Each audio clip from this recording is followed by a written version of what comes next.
Bismillahir Rahmanir Rahim. Alhamdulillahi Rabbil Alameen. Wassalatu wassalamu ala Sayyidina wa Nabiyyina Muhammad wa ala alihi wa sahbihi ajma'een. Assalamu alaikum wa rahmatullahi wa barakatuh. Today we're going to look at tips on memorizing the Quran. Whenever you've got time, really, especially right now, we've got so much time on our hands. It's a wonderful time to memorize the Quran.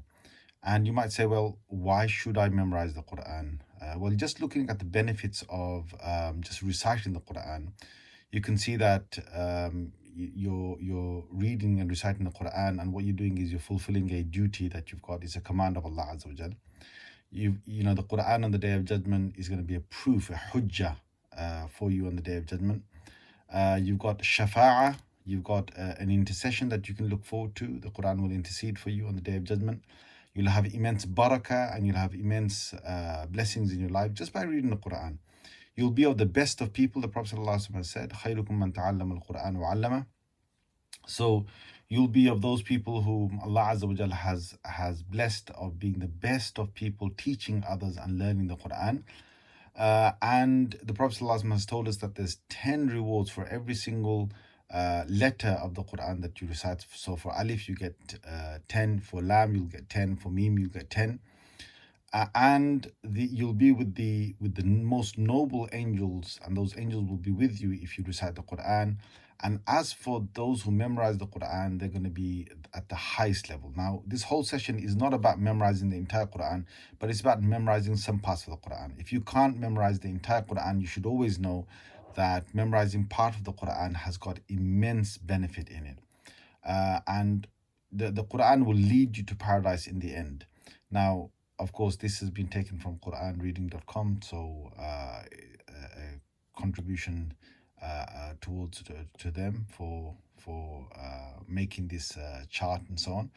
But those who do the hifz of the Quran, even if it's part of it, all the above that we've just mentioned, everything that we just mentioned, you'll get a lot of that. Now, how is that? How are you gonna end up with a lot of that? Now, think about this. If you look at the Quran, let's just take one little segment of the Quran, which is from Surah A'la here, Sabbih Isma Rabbikal A'la. Now, when a person is memorizing the Quran, what they're going to do is they'll start to repeat these verses. They'll say, Sabbih Isma Rabbikal A'la, Sabbih Isma Rabbikal A'la, Sabbih Isma Rabbikal A'la, and they'll repeat it again and again and again. Now, as you can see here, what I've done in red is you can see where the 10th letter appears. So from the beginning of Sabbih Isma Rabbikal A'la, there's the 10th letter appears there, then the 20th, and the 30th, and the 40th, and carry on going forward. All the way you can see in 4 lines, just 4 lines, there's about 165 letters. Now, each of these letters, according to the Prophet ﷺ, is times by 10.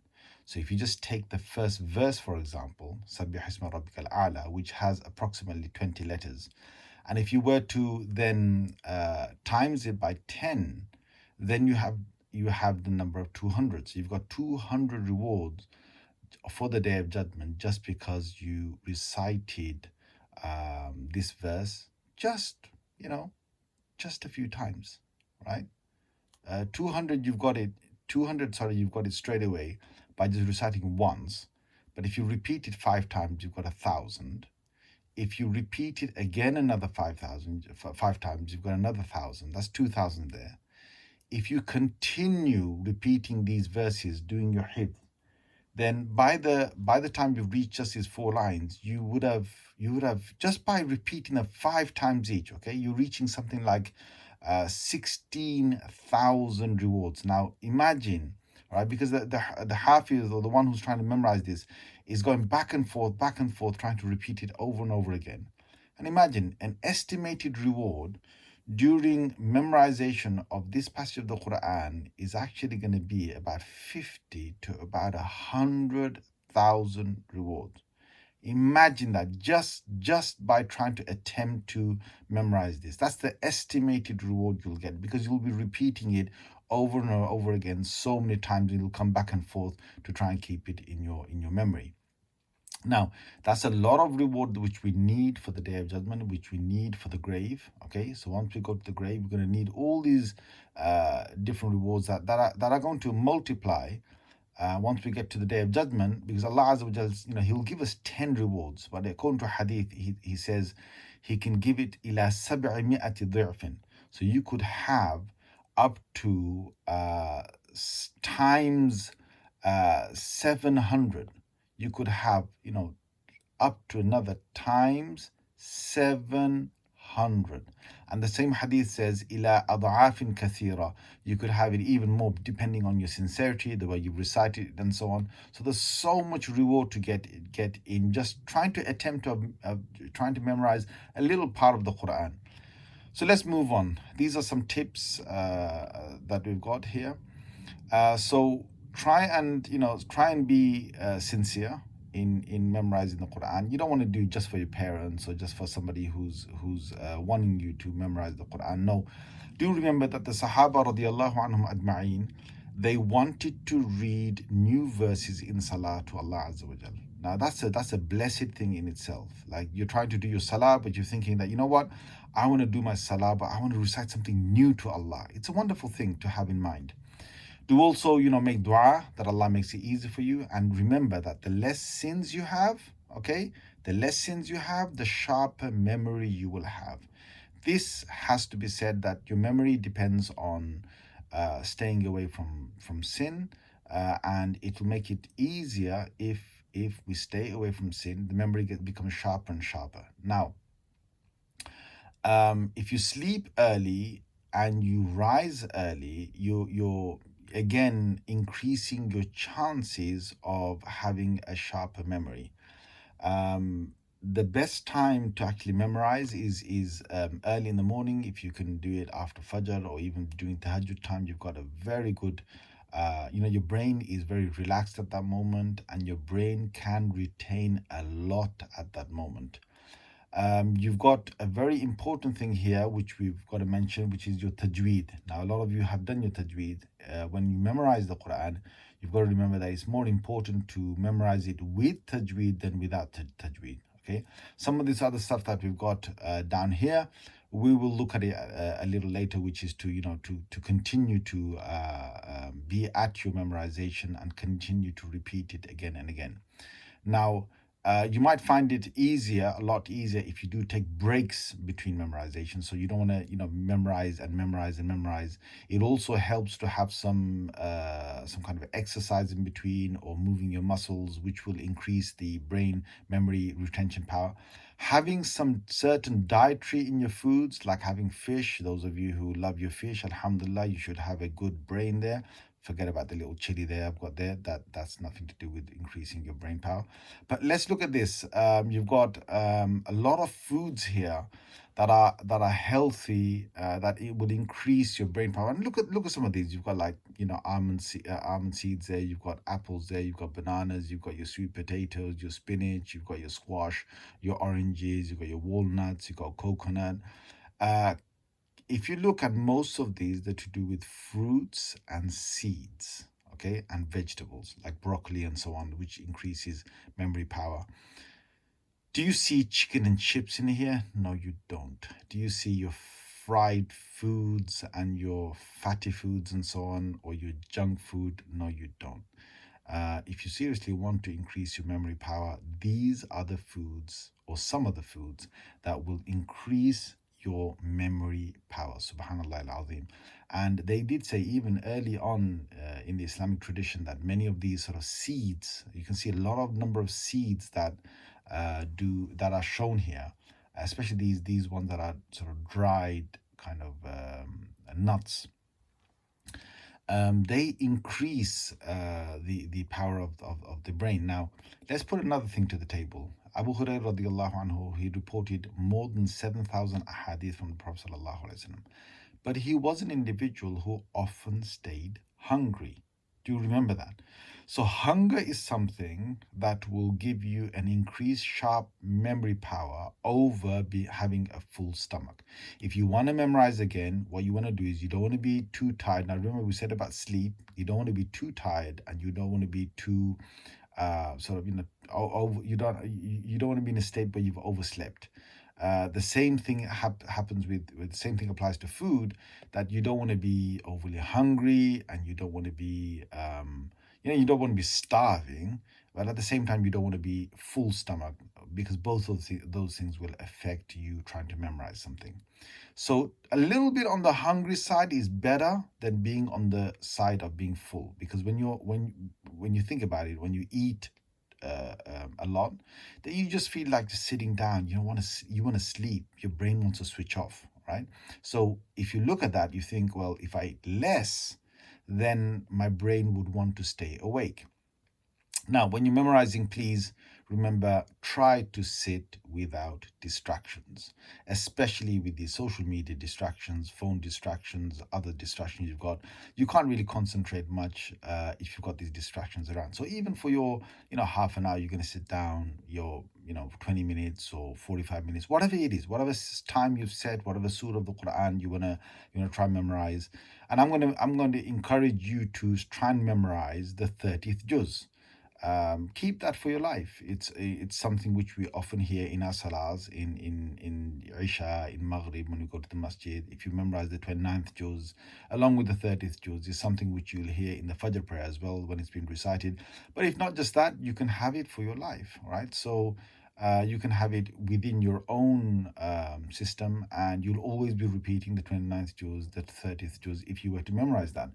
So let's now look at some of the techniques of memorizing the Quran. So one of the first things, let's take this segment of the Quran, Surah Nazi'at. You want to memorize Surah Nazi'at. Now do remember, you've got to repeat things loudly. All right. So أعوذ بالله من الشيطان الرجيم بسم الله الرحمن الرحيم والنازعات غرقا والنازعات غرقا والنازعات غرقا والنازعات غرقا وَالنَّازِعَاتِ غَرْقًا. 5 times by looking in, you want to say that. Now look, 5 times you look in and you repeat it, each verse, and 5 times you look away and you repeat it. Now some of you might feel that my brain power is good enough to do it 3 times each, and some might feel that I can do, I need to do it 7 times each. Whatever the case is, you find a number that is comfortable for you.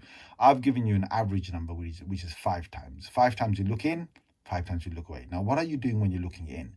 Well, what you're doing is you're building your visual power. You want to visualize where this part of the ayah sits. Okay, this sits on the right hand side of the page. This is right at this part. Starts from the beginning of the line, and it goes to about a third of the line.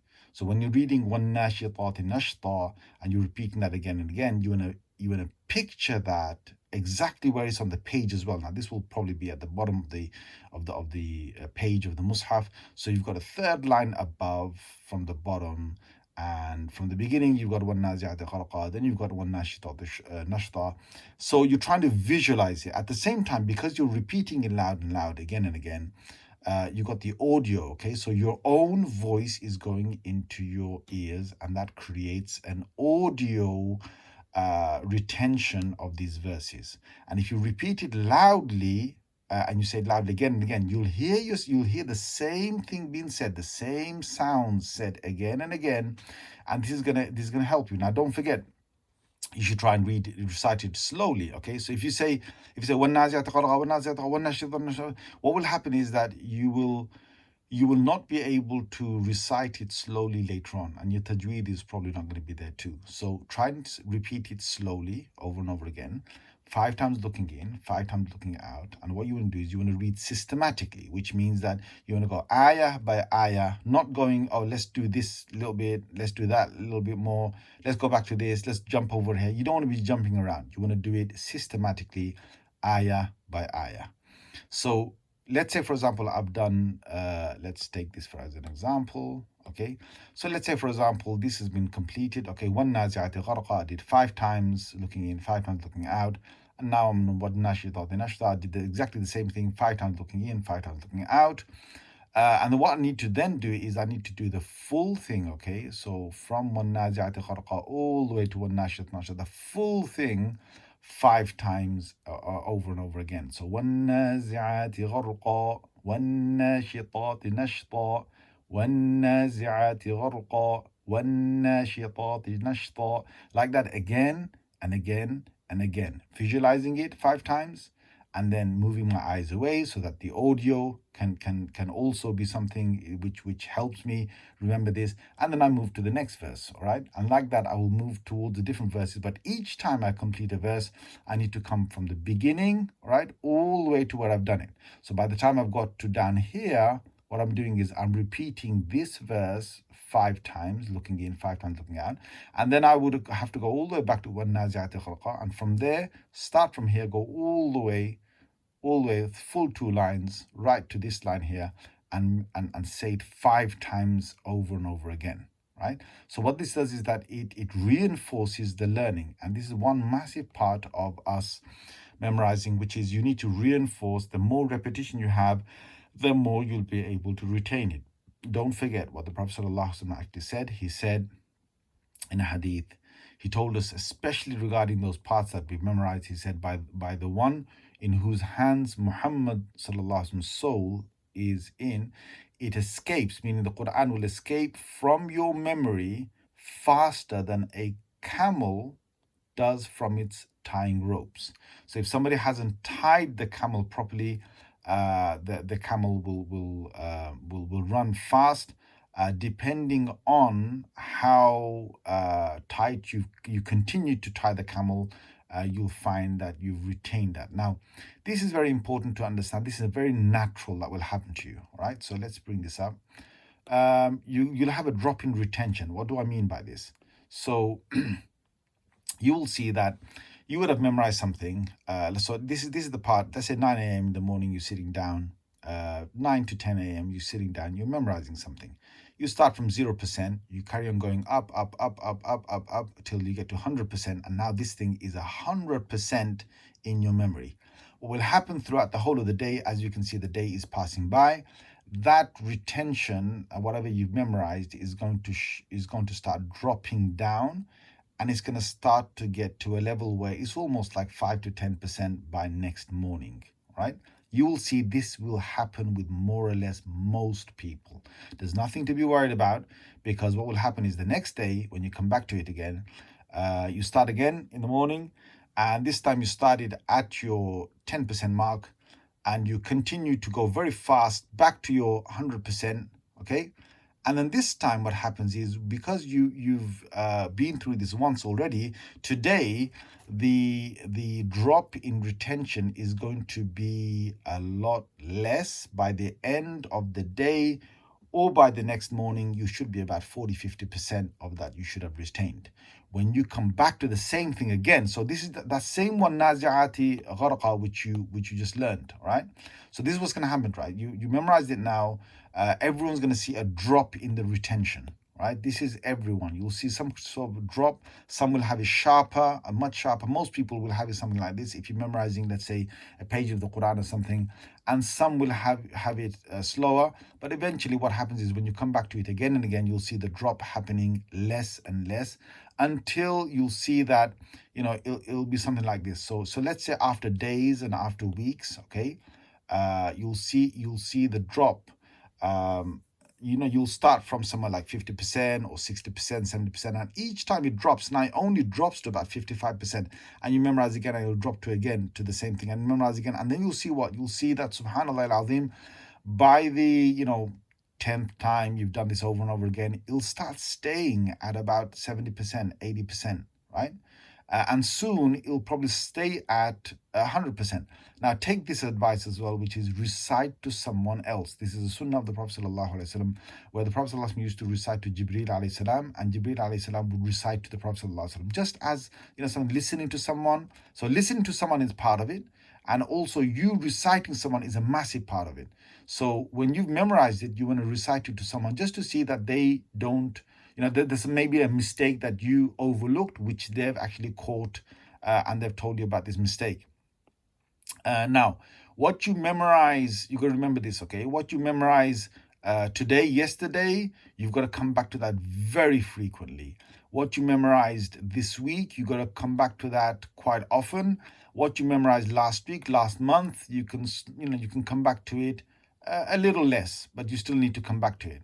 So you have different sections of what you've memorized, and you've got to keep yourself a timetable. So let's say this one nazi'at that you want to memorize. At the beginning, you need to repeat it every single day, and slowly then you can move this, okay, and you can say, well, you know what, I'm not going to repeat it every single day. I'm just going to repeat it now. After a while, okay, I'm going to repeat it every other day, right? So let's just move this down, and you're going to remove, you're going to start repeating it every other day.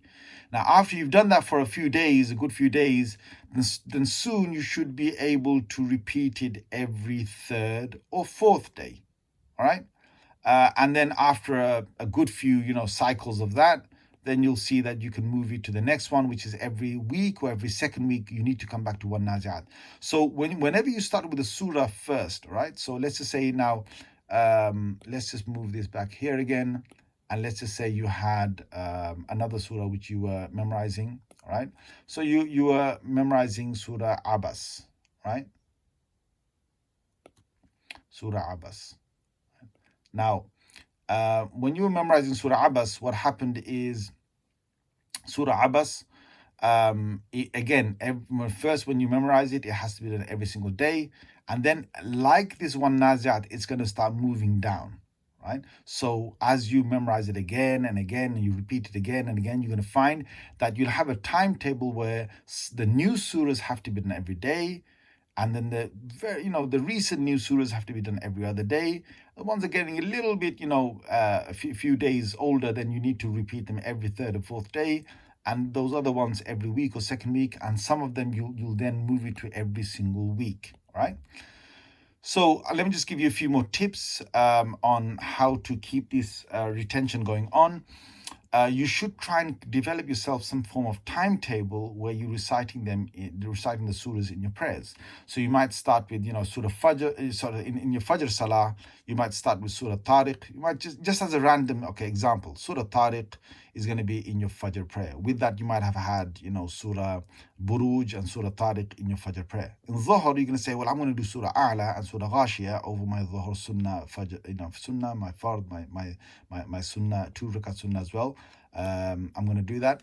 And you can then say, okay, Asr, I'm going to do Surah Fajr, Maghrib, I'm going to do Surah Balad, all right? Isha is going to be, I'm going to do Surah Washamsi wa Duhaha, and maybe I'm going to do Wallayli, Idha Yakhsha as well in that. So what you're doing is you're trying to keep yourself a timetable and saying that I'm going to try and do these surahs in their times of my salah, and I'm going to carry on repeating these surahs. So these are surahs that you've started to memorize from the 30th years, and you're trying to keep yourself a timetable. Also, don't forget, during some idle time that you've got, you can recite the Quran. Now that you've memorized it, one of the most beautiful things is you can recite anytime you want. When you're waiting for something, maybe a bus, you're waiting for someone to bring you food or someone to lay the table or whatever, you can recite the Quran. When you're waiting to go to sleep, you can recite the Quran. When you're doing wudu, which is not in a toilet, so just make sure that you're not, your sink is not in the toilet. But if your sink is just in the bathroom, there's no toilet there, while you're doing wudu, you can recite Quran. It is completely fine. Now, another tip is to listen to the same qari again and again. If you pick up a qari, please remember some qaris do make bad tajweed mistakes, unfortunately, including some of the most famous reciters from the Haram and from the Kaaba, even from Medina as well. Some of them make really, really, bad tajweed mistakes. If you study tajweed, you would know that they're making mistakes. One of the best qaris, which he doesn't sound super fabulous, but he's got the best tajweed recommended by most ulama out there, is Shaykh Husari. So if you check up for Shaykh Husari, you might find it. So Ha Sad, okay, Ra, Shaykh Husari. Okay, so Shaykh Husari is someone you can listen to, and if you want to choose any other qari, you can, but please find someone that is good with tajweed, and therefore you listen to them, in tajweed. And if you listen to them again and again and again, the same qari over and again, it actually helps you to say to yourself, you know what, I can now hear him. He's gonna drop here. So for example, he said, سبح اسم ربك الأعلى الذي خلق فسوى. Now that thing is where you heard الذي خلق فسوى, and you hear that again and again and again, and you know that he's gonna, he's gonna raise his voice over there. He's gonna drop his voice down here. That will help you, memorize it better if you listen to the same qari, the same surah over and over again. Or what you could do is you could record yourself and listen to yourself over and over again, because you would have had certain places where you stop, which not every reciter would stop. So maybe you're memorizing the Quran, you're saying, وَالنَّازِعَاتِ غَرْقًا وَالنَّاشِطَاتِ نَشْطًا. So you're combining the two verses together. Some people who memorize, they kind of combine certain verses together. They might stop at certain places. So those things will help you when you listen to yourself again and again, because it will be your stoppings and your recitations. And don't forget, the most important thing is repetition. You've got to come back to those recitations again and again. The more often you come to it, the less you will forget them. Now let's quickly go back and let's recap why you're doing some of this. Now look, you're doing this because Quran will give you a lot of reward in this world and next world. You'll get your intercession. You'll be the best of people. You have the angels with you. You'll be fulfilling the command of Allah. It will be a argument for you and proof for you on the day of judgment for your iman and so on. A lot of barakah and blessings in your life, a lot of reward in your life, and you'll have a high place in Jannah, inshallah. And if you memorize the Quran, you're getting most of this on a high level. So may Allah Azza wa Jal give us tawfiq to memorize the Quran, try and stick to targets, for us to have istiqamah, and which is to be persist and continuous with what we're trying to do. Remember some of the tips and advices that we've got here to make it easy for you, and try to keep these distractions out, because a lot of this will actually, the modern world is such that it doesn't give people time to concentrate on something which they should concentrate on. So it helps if you've got the distractions out of the way. And where you go, inshallah, trying to memorize parts of the Quran, try and make it, 30th juz, I want to memorize all of that, or 29th and 30th juz, like I've said, or maybe some other portion of the Quran which you would prefer to memorize. But inshallah, you as long as you keep your memory, again and again, you're repeating the same verses again and again, you'll see that the retention will be higher and higher as you go along. Try and keep yourself a timetable to, which surahs you're doing when, so that you're repeating them over and over again. Try and do them in your salah as well. Listen to certain qari, Shaykh Hasan Ali or others, or yourself. Record it on a device and listen to yourself again and again. And may Allah Azza wa Jal make it easy for us to memorize His book. Ameen ya Rabbal Alameen. وصلى الله تعالى على خير خلق محمد وعلى آله وصحبه أجمعين. السلام عليكم ورحمة الله وبركاته.